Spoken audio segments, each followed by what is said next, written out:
দরবারি গান রাখলেন, ভালো লাগলো। আমি আজকে যিনি দরবারের দয়াল তিনি বলেছেন যে গানটাই রাখেন না কেন সেই গানটার মধ্যে যেন দরবারি ভাবটা থাকে। আমি সেটিকে লক্ষ্য রেখে একটি তত্ত্ব গান রাখবো। তবে গানটি করেছেন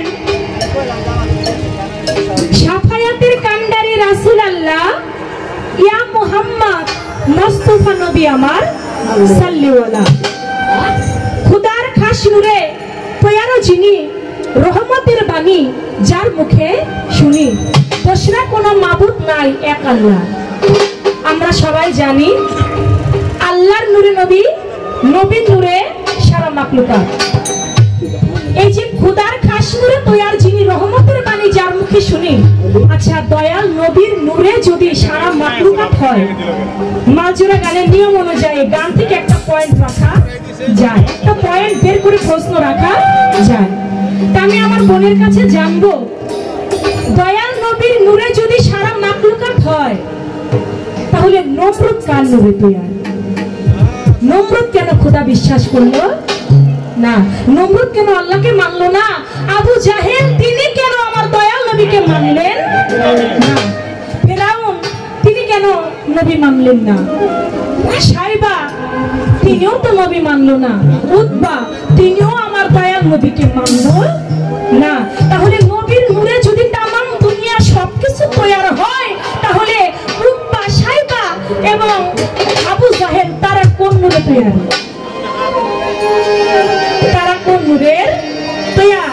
এটা আপনার কাছে একটা পয়েন্ট হলো। আমি দরবার থেকে যেভাবে মাকে গাইতে বলেছি আমি সেইভাবে একটা গান রাখি, কি বলেন? যেহেতু নবীর মহব্বতে গান একটা হয়ে গেছে আমি দরবারের ভাবকে অনুসরণ করে গান গাচ্ছি।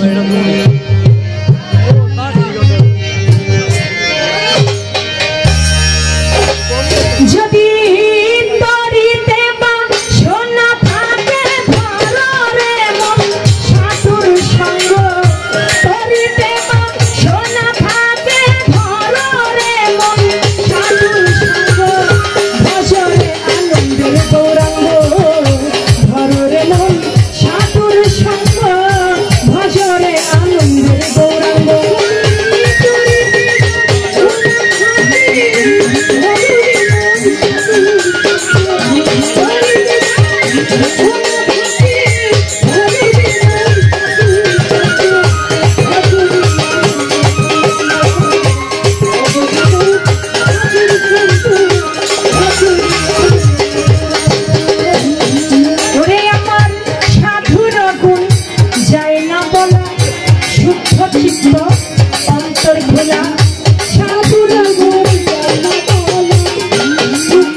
প্রতিপাদি আরেক রসে ঘুরছে নদী রসে হয়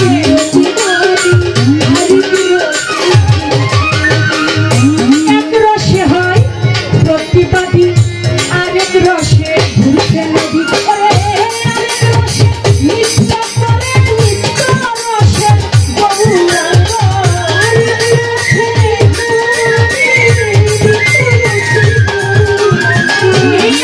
রসে নিত্য করে নিত্য রসে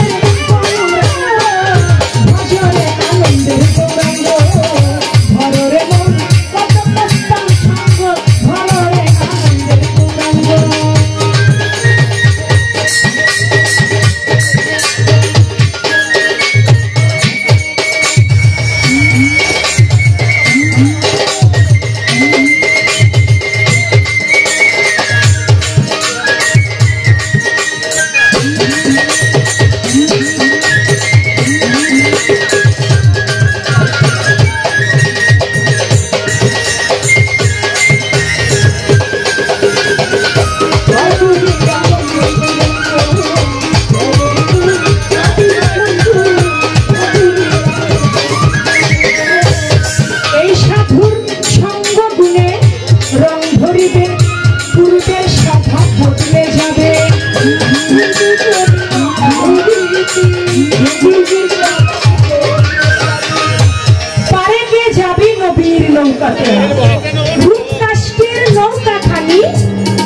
নৌকায় নাই ডুবার ভয় পারে কে যাবি নবীর নৌকাতে আয় তাই নবীর নৌকাতে পার হইতে গেলে ওই সাধু গুরুর সঙ্গ ছাড়া আমার নবীর নৌকায় পার হওয়া যাবে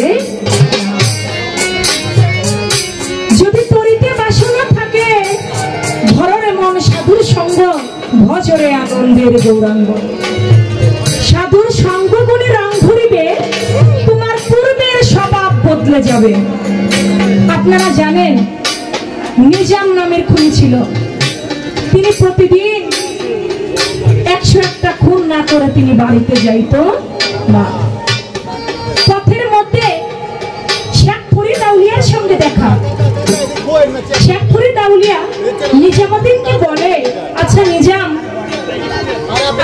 নিজাম খুনি শেখ ফরিদ আউলিয়াকে দেখে তিনি তো ছিল ডাকাত আমার নিজামুদ্দিন খুনি তিনি কি করলো শেখ ফরিদ আউলিয়াকে ধরলো রাস্তার মধ্যে ধরে বলতেছে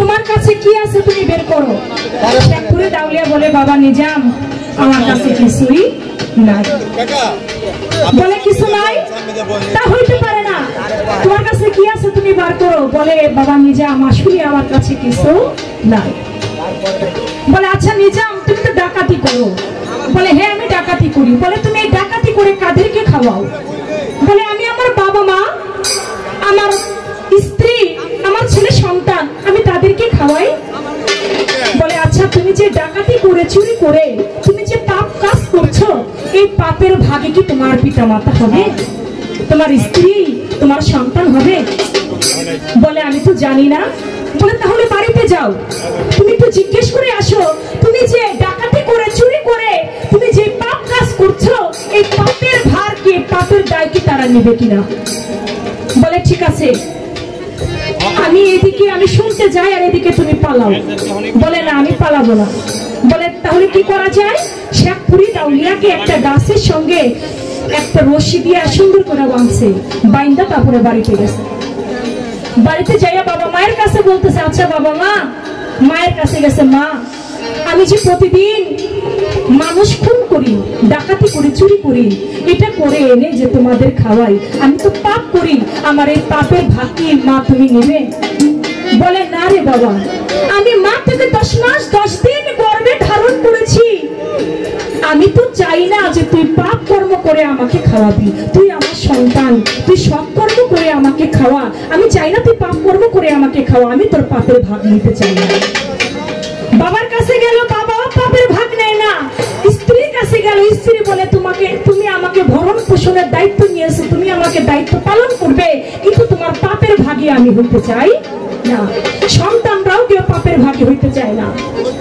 এদিকে দু চোখের পানি ছেড়ে দিয়ে চলে গেছে আমার শেখ ফরিদ আউলিয়ার কাছে যারে গাছের সঙ্গে বাইন্ধা রাখছিল, যায় দেখে তার গায়ে কোনো বান্ধন নাই, সে একাই গাছের সাথে বসে আছে।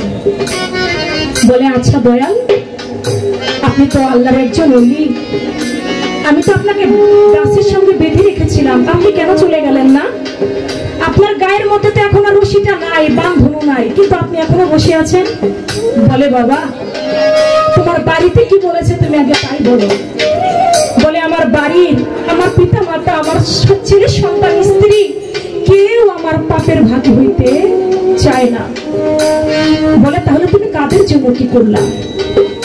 বলে, তাহলে আমার কেমন করে পাপ মোচন হবে? আমি চাই আমার এই পাপটা যেন মোচন হয়ে যায়। বলে, নিজাম রে, তোর পাপ থেকে তুই মুক্তি পাবি যেদিন এই মরা গাছে ফুল ফুটবে সেদিন। তার আগে তোর পাপ হইতে তুই মুক্তি পাবি না।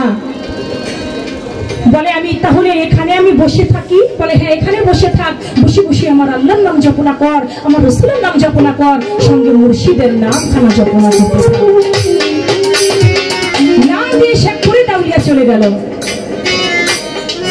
এমনি ভাবে কিছুদিন তরিকার ভাই পার হইয়া যায়। ওরে হঠাৎ একদিন লক্ষ্য করে ওই নিজাম খুনি এদিক ওদিক যায়, একবার উপরে যায়, একবার নিচে যায়, ডাইনে যায়, বামে যায়, কোথাও কিছু দেখিতে নাহি পারে। দেখে মরা গাছে ফুল তো ফুটে নাই এই ভব সংসারে। দেখতেছে মরা গাছের ফুল ফুটে না, এমনি ভাবে 12 বছর চলে যাচ্ছে। হঠাৎ দেখতে পায় একটা বাচ্চার মেয়ে ওই দিন মারা গেছে, যার নাম ছিল নাসির বাদশার মেয়ে দোলনা। তিনি মারা গেছে। মারা যাবার পরে ওই দোলনাকে কবরের মধ্যে শোয়াইছে। কবরের মধ্যে শোয়াইয়ে যখন জানাজা পড়ে সবাই চলে গেছে, এক দুষ্কর লোক এসে কবরটা খুলে তার সাথে দোলনার সঙ্গে জিনা কাজে লিপ্ত হবে। এটা যখন নিজাম খুনি দেখতে পাইল, ও মনে মনে কয়, জীবনে এত বড় খুন, এতগুলা খুন করছি, খুন করে তো খুনের আসামি হইছি, এবার এই লোকটাকে আমি খুন করবো, তাতে মরা গেছে ফুল ফুটুক আর না ফুটুক, ওরে জীবনের তরে আজকে শেষ করে দিল। এক কূপ দিয়ে ওরেও কাইটে ফেলাইছে। যখন ওরে কাইটে ফেলাইছে, কাটার পরে আইসা দেখতেছে গাছের নিচে বসে বসে, যখন উপর দিকে তাকাইছে দেখে মরা গাছে ফুল ফুটে। বাবা তাই বলেছে, সাধুর সঙ্গ গুণে রং ধরিবে, পূর্বের স্বভাব বদলে যাবে।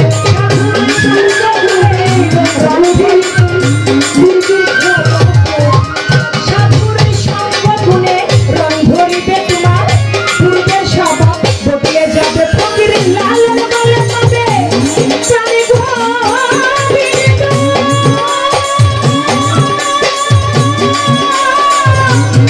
চারি গোবিন্দ।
নবী